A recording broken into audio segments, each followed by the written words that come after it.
पिताजी, मैंने शरबत का ठेला तैयार कर दिया है। अगर आपने जाना है तो शरबत का ठेला बस तैयार है। आ जाइए। ठीक है बेटा, मैं अब जा रहा हूँ। तुम्हारा बहुत बहुत धन्यवाद कि तुमने मेरे लिए शरबत का ठेला लगाया। जैसे ही रामलाल वहाँ से जाने लगता है तो उसको चक्कर आ जाते हैं और उसके कारण वो गिर पड़ता है। अरे पिताजी, आपको क्या हो गया है? उठिए, उठिए। माँ इधर आइए, देखिए पिताजी बेहोश हो गए हैं। छोटी जल्दी आओ, देखो पिताजी को। अरे आपको क्या हो गया है? ज़रा उठिए तो सही, सब ठीक तो है ना? क्या हो गया है? अरे तुम लोग चिंता मत करो, गर्मी के कारण मुझे थोड़े से चक्कर आ गए थे, तभी मैं गिर गया था, कोई मसला नहीं है। अरे पिताजी, आज तो आपकी तबीयत बहुत ख़राब है। आज आप मत जाइए शरबत का ठेला लगाने के लिए, घर पे रहिए।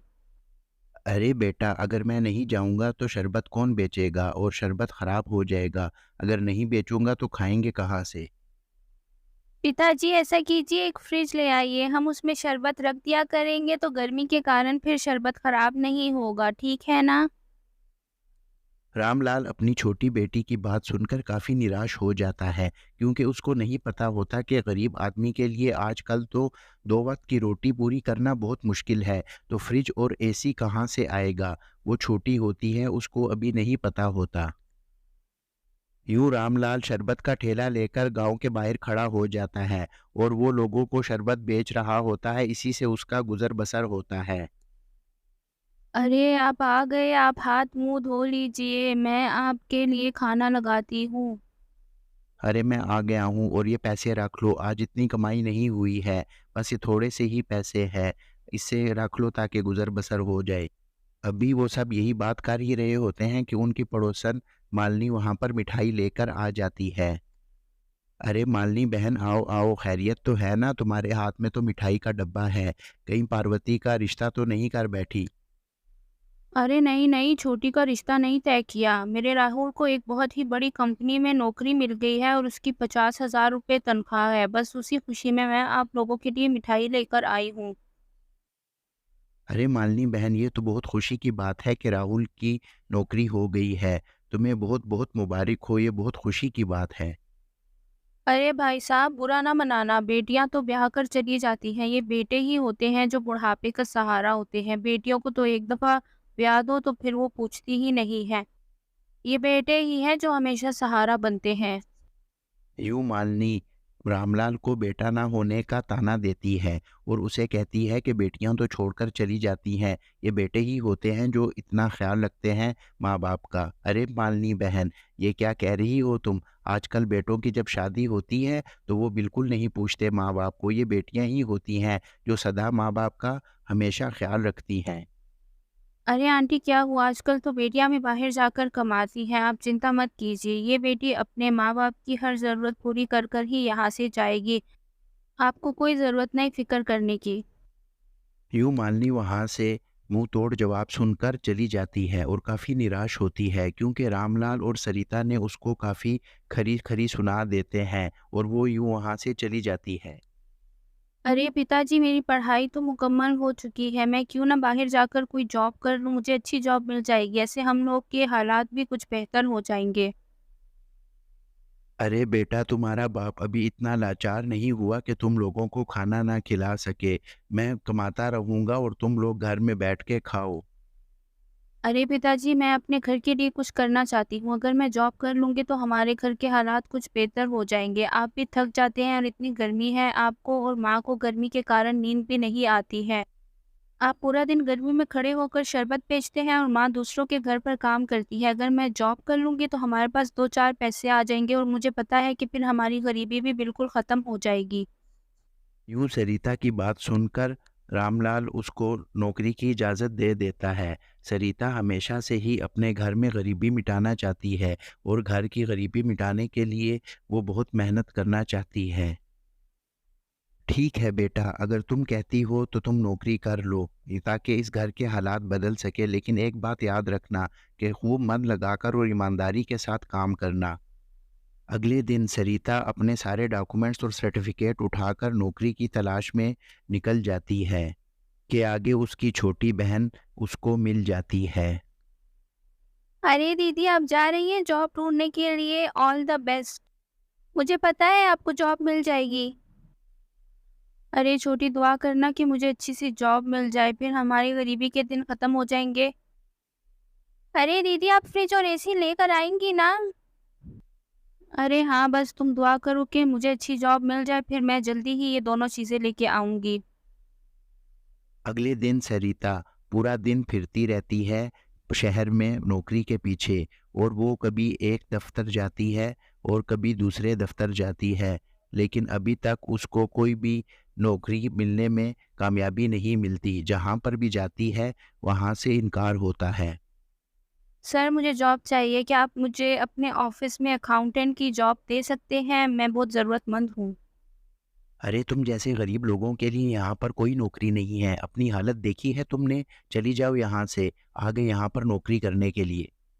अरे, आज तो मुझे कहीं भी जॉब नहीं मिली। मैंने इतनी कोशिश की, फिर भी नहीं मिली। पता नहीं हमारे गरीबी के दिन कब जाएँगे। इतनी कोशिश के बाद भी कोई फ़ायदा नहीं हुआ। अब इस ऑफ़िस में चली जाती हूँ, शायद इधर ही मुझे कोई जॉब मिल जाए। अरे सर, मैंने आपका इश्तिहार देखा है, आपको एक अकाउंटेंट की ज़रूरत है। मैंने अकाउंटिंग में एमबीए किया हुआ है। क्या मुझे यहाँ पर जॉब मिल सकती है? मुझे बहुत ज़्यादा ज़रूरत है। अरे हाँ, हमें एक अकाउंटेंट की ज़रूरत तो है। तुम इधर अपने सर्टिफ़िकेट दिखाओ मुझे ज़रा। यूँ सरिता अपने डॉक्यूमेंट्स उनको देने लग जाती है और वो उनके डॉक्यूमेंट्स देखते हैं। ठीक है, मैंने तुम्हारे डॉक्यूमेंट्स देख लिए हैं। तुम इस तरह करो कि तुम आज से ही जॉइनिंग कर लो, ठीक है? अरे सर, बहुत ज़्यादा धन्यवाद आपका, आपने मुझे जॉब दी। मैं आज से ही जॉइन कर लेती हूँ। आपको नहीं पता कि आपने मेरी कितनी बड़ी समस्या को हल किया है।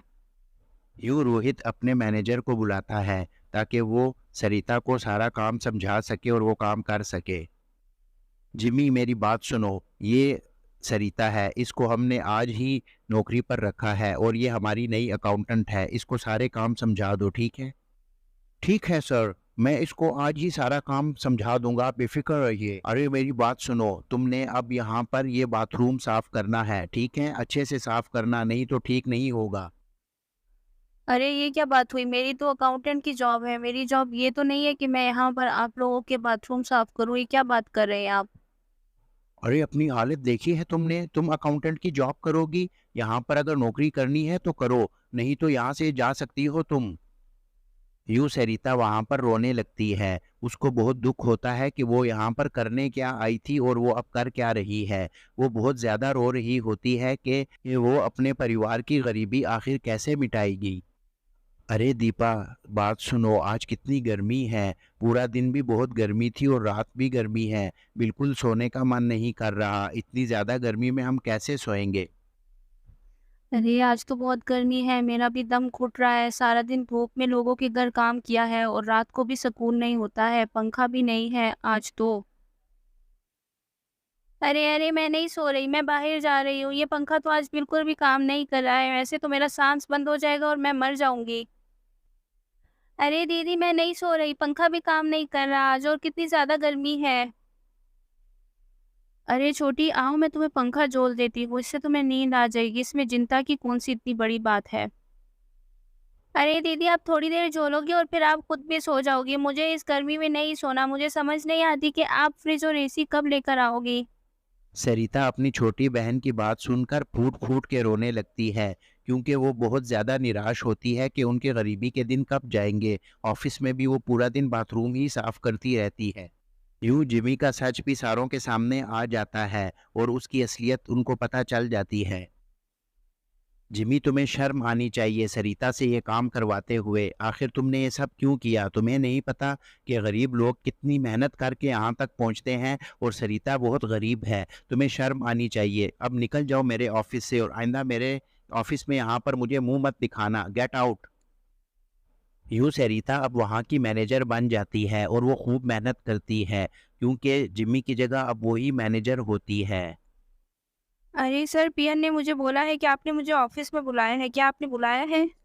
अरे हाँ, मैंने ही तुम्हें बुलाया है। आज तुम्हारा 1 महीना पूरा हो चुका है और तुम्हें सैलरी देनी है। तुमने बहुत मेहनत से काम किया है। ये लो 50,000 रुपये तुम्हारी सैलरी, और जो जिमी ने किया मैं उसके लिए तुमसे माफ़ी माँगता हूँ। अच्छा ये तो बताओ कि तुम इन 50,000 रुपयों का करोगी क्या?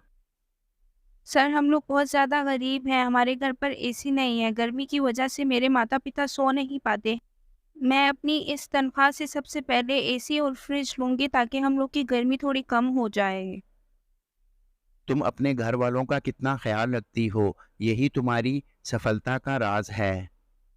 यूँ सरिता वहाँ पर एक इलेक्ट्रॉनिक शॉप में चली जाती है और वहाँ से वो फ्रिज और एसी खरीदती है। अरे पिताजी देखिए मैंने आपके लिए फ्रिज और एसी लाया है, अब आपको गर्मी नहीं लगेगी। अरे बेटा, तुम इतना महंगा फ्रिज और एसी कहाँ से लाई? क्या किश्त पे लाई हो? कितनी किश्त है एक महीने की? अरे पिताजी ये मैं किस्तों से नहीं लेकर आई, ये मैं अपनी तनख्वाह से लेकर आई हूँ। आपकी बेटी पूरे मैनेजर लेवल की जॉब करती है और मेरी तनख्वाह 50,000 है, तो ये उन्हीं पैसों में लेकर आई हूँ मैं आप लोगों के लिए। अरे दीपा, तुमने देखा सरिता ने कैसे बेटा बनकर इस घर की गरीबी मिटाई है, और मैं बहुत खुश हूँ कि हमारे घर भी फ्रिज और एसी आ गया है। अब हम भी ठंडा ठंडा पानी पिएंगे और रात को एसी में सुकून की नींद सोएंगे।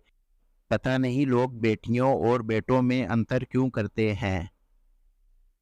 यूँ वो सब काफ़ी खुशी से रहने लगते हैं और ठंडा ठंडा पानी पीते हैं और एसी में सोते हैं। तो दोस्तों, आपको आज की स्टोरी कैसी लगी हमें कमेंट सेक्शन में लाजमी बताइएगा। हमारे चैनल को सब्सक्राइब कीजिए और बेल आइकन को ज़रूर प्रेस कीजिए ताकि हमारे हर आने वाली वीडियो का नोटिफिकेशन आपको टाइम पे मिल सके। तो दोस्तों, आपने देखा कैसे सरिता ने खूब मेहनत करके अपने परिवार की गरीबी मिटाई। बेशक मेहनत में ही सफलता है और हमें बेटियों और बेटों में बिल्कुल अंतर नहीं करना चाहिए। ये सब फजूल बातें हैं। बेटियां भी उतना ही परिवार का ख्याल रख सकती हैं जितने बेटे रखते हैं। ये सब पुरानी ज़माने की बातें हैं कि बेटे ही सिर्फ माँ बाप के काम आते हैं। आजकल बेटियां भी खूब माँ बाप के काम आ रही हैं। तो चलिए मिलते हैं फिर किसी नेक्स्ट स्टोरी में।